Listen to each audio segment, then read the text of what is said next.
Audio Jungle.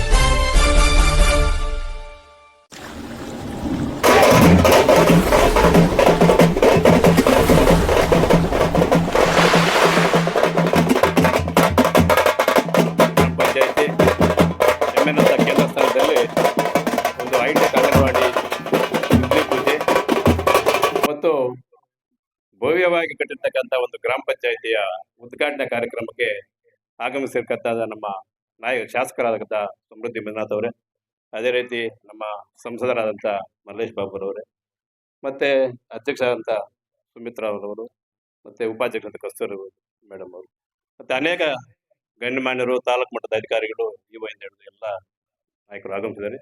ಪತ್ರಿಕಾ ಮಾಧ್ಯಮದವ್ರಿಗೂ, ಎಲ್ಲ ಗ್ರಾಮ ಪಂಚಾಯತಿ ಎಲ್ಲ ಮುಖಂಡರಿಗೂ ನಮಸ್ಕರಿಸ್ತಾ, ಈ ಒಂದು ಕಾರ್ಯಕ್ರಮ ಇಷ್ಟು ಅದ್ದೂರಿಯಾಗಿ ಮಾಡಬೇಕಾದ್ರೆ ಇಲ್ಲಿ ಯಾವುದೇ ರೀತಿಯಾದಂಥ ರಾಜಕೀಯ ಪ್ರೇರಣೆ ಇಲ್ಲ. ಎಲ್ಲರೂ ಅಣ್ಣ ತಮ್ಮಂದಿರಾಗಿ ಸೌಹಾರ್ದತೆಯಾಗಿ ಗ್ರಾಮ ಪಂಚಾಯತಿ ಕಟ್ಟೋದು ಇರಲಿ, ಗ್ರಾಮ ಪಂಚಾಯತಿ ಅಭಿವೃದ್ಧಿ ಇರಲಿ, ಅಂಗನವಾಡಿ ಗುದ್ಲಿ ಪೂಜೆ ಇರಲಿ, ಎಲ್ಲರೂ ಅಣ್ಣ ತಮ್ಮದ ರೀತಿಯಾಗಿ ಇವತ್ತು ಕಾರ್ಯಕ್ರಮ ನಿರ್ವಹಿಸ್ತಾ ಇದ್ದಾರೆ. ನಿಮ್ಗೆಲ್ರಿಗೂ ಧನ್ಯವಾದಗಳು ಹೇಳಬೇಕಾಗತ್ತೆ. ಅದರ ಜೊತೆಗೆ ನೀವು ಇಟ್ಟಿರ್ತಕ್ಕಂಥ ಒಂದು ಬೇಡಿಕೆಗಳು ನಮ್ಮ ಶಾಸಕರು ನೆರವೇರಿಸ್ತಾರೆ, ಶಾಸಕರು ಸಂಸದರು ಇಬ್ಬರು ನೆರವೇರಿಸ್ತಾರೆ ಅಂತ ಒಂದು ನಂಬಿಕೆ ನನಗಿದೆ. ಯಾಕೆಂದ್ರೆ ಅವ್ರಿಗೆ ಶಾಸಕರ ಗ್ರಾಂಟ್ ಕಡಿಮೆ ಇದ್ರೂ ತಾಲೂಕಿನ ಅಭಿವೃದ್ಧಿ ಮಾಡಲೇಬೇಕು, ಹೋರಾಡಬೇಕು, ಸೆಷನ್ಸ್ ಅಲ್ಲಿ ಗಲಾಟೆ ಮಾಡಬೇಕು, ಗ್ರಾಂಟ್ ತರಲೇಬೇಕು ಅನ್ನೋ ಒಂದು ಇಚ್ಛಾಶಕ್ತಿ ಇದೆ. ಅದರಲ್ಲಂತೂ ಎರಡನೇ ಮಾತಿಲ್ಲ. ನಾವು ಅದಕ್ಕೆ ಅವ್ರಿಗೆ ಅಭಿನಂದಿಸಬೇಕಾಗತ್ತೆ. ಆ ರೀತಿ ಧೈರ್ಯವಾಗಿ ಧೈರ್ಯವಾಗಿ ಎದುರಿಸೋರು ಶಾಸಕರಲ್ಲಿ ಇವರು ಒಬ್ರು ಅಂತ ನಾನು ಹೇಳಕ್ಕೆ ಬಯಸ್ತೇನೆ. ಅದೇ ರೀತಿ ನಮ್ಮ ಸಂಸದರು ಹೊಸಬ್ರಾದ್ರೂ ಅವ್ರಿಗೆ ಆದಂತ ಅವರ ತಂದೆಯವರಿಂದ, ಅವ್ರ ತಾಯಿಯವರಿಂದ ಒಂದು ಅನುಭವ ಇದೆ. ಅವರು ಸಂಸದರಾಗಿದ್ದ ಅನೇಕ ಅಭಿವೃದ್ಧಿ ಕಾರ್ಯಗಳು ಮಾಡ್ಕೊಂಡು ಹೋಗ್ತಾ ಇದ್ದಾರೆ. ತಮ್ಮಲ್ಲಿ ನನ್ನದೇ ಆದಂತ ಒಂದು ಮನವಿ, ನರಸಿಂಹತೀರ್ಥ, ಒಡ್ಡಳ್ಳಿ, ನಂಗ್ಲಿ ತಾವು ಒಂದ್ಸಲಿ ಇಬ್ರು ಗಮನ ಹರಿಸ್ಬೇಕು.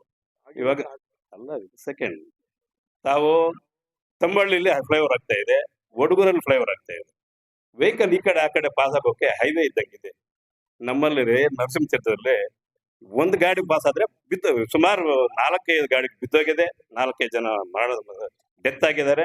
ಇಲ್ಲಾಗ್ಲಿ ಒಡ್ಡಳ್ಳಿಲಾಗ್ಲಿ ಸರ್ವಿಸ್ ರೋಡ್ ಹಾಕಿಲ್ಲ. ಕೆಲಸ ಇವಾಗ ತಾವು ಮೊನ್ನೆ ನಮ್ಮ ಶಾಸಕರು ಗಲಾಟೆ ಮಾಡಿ ನಾನು ಧರಣಿ ಕೂತ್ಕೊಂತೀನಿ ಅಂತ ಹೇಳಿದಾಗ ನೀವು ಅಧಿಕಾರಿ ಕರೆಸಿ ಮಾತಾಡಿದ್ರೆ ಆವಾಗ ಒಂದು ನಿಲ್ಸ್ಬಿಡಿದಾರೆ ಕೆಲಸ. ಇವಾಗ ಕೆಲಸನೇ ಮಾಡ್ತಾ ಇಲ್ಲ. 3 ಫ್ಲೈಓವರ್ ಕೆಲಸ ಮಾಡ್ತಾ ಇಲ್ಲ. ಅವ್ರ ಕೆಲಸ ಯಾವಾಗ್ಲಾದ್ರೂ ಮಾಡ್ಲಿ. ಅಟ್ಲೀಸ್ಟ್ ತಂಬಳ್ಳಿ ಹತ್ರ ತಾವು ಗಮನಿಸಿರ್ತೀರಿ, ತಂಬಳ್ಳಿ ಹುಡುಗ ಗಮನಿಸಿರ್ತೀರಿ. ತಾವು ದಯವಿಟ್ಟು ಇದನ್ನು ಮಾಡ್ಬಿಡ್ಬೇಕು. ಅನೇಕ ಪ್ರಾಣ ಹಾನಿಗಳಾಗ್ತಾ ಇದೆ. ವೆಹಿಕಲ್ ಪಾಸ್ ಆಗೋಕ್ಕೂ ಅಂತ ಆಗ್ತಾ ಇಲ್ಲ. ಇನ್ನ ಒಂದೇನಂದ್ರೆ ನಮ್ ಕರ್ನಾಟಕದಿಂದ ತಿರುಮಲ, ತಿರುಪತಿ, ಬಾಯ್ಕೊಂಡ ಹೋಗೋ ಜನ ತುಂಬಾ ಜನ ಇದ್ದಾರೆ. ಅಲ್ಲಿ ಶನಿವಾರ ಭಾನುವಾರ ಬಂದ್ರೆ ಅಂದ್ರು ಈ ರೋಡ್ ಜಾಮು, ಭಾನುವಾರ ಬಂದ್ರೆ ಈ ರೋಡ್ ಜಾಮು. ತುಂಬಾ ಹಿಂಸೆ ಆಗಿದೆ. ದಯವಿಟ್ಟು ಅದನ್ನ ಮಾಡ್ಕೊಡ್ಬೇಕು ಅಂತ ತಮ್ಮಲ್ಲಿ ಕಳಕಳಿಯಾಗಿ ಮನವಿ ಮಾಡ್ತೀನಿ ಅಂತ ನಂಬಿಕೆ ಇದೆ. ಈ ಒಂದು ಕಾರ್ಯಕ್ರಮಕ್ಕೆ ಕರೆಸಿ ತಮ್ಮ ಜೊತೆ ಮಾತಾಡಕ್ಕೆ ಅವಕಾಶ ಕೊಡೋಕೆ ತಮ್ಗೆಲ್ಲರಿಗೂ ಹೊಂದಿಸಿ ನನ್ನ ಮಾತನ್ನು ಮುಗಿಸ್ತೇನೆ. ಅದ್ರ ಜೊತೆಗೆ ಈ ಒಂದು ಭವ್ಯವಾದಂತ ಬಿಲ್ಡಿಂಗ್ ಅನ್ನ ಕಟ್ಟಲಿಕ್ಕೆ ಯಾರು ಶ್ರಮ ಪಟ್ಟಿದ್ದಾರೆ ಅವ್ರಿಗೂ ನಮ್ಮ ಧನ್ಯವಾದಗಳು ಇಷ್ಟಪಡ್ತೀನಿ. Thank you.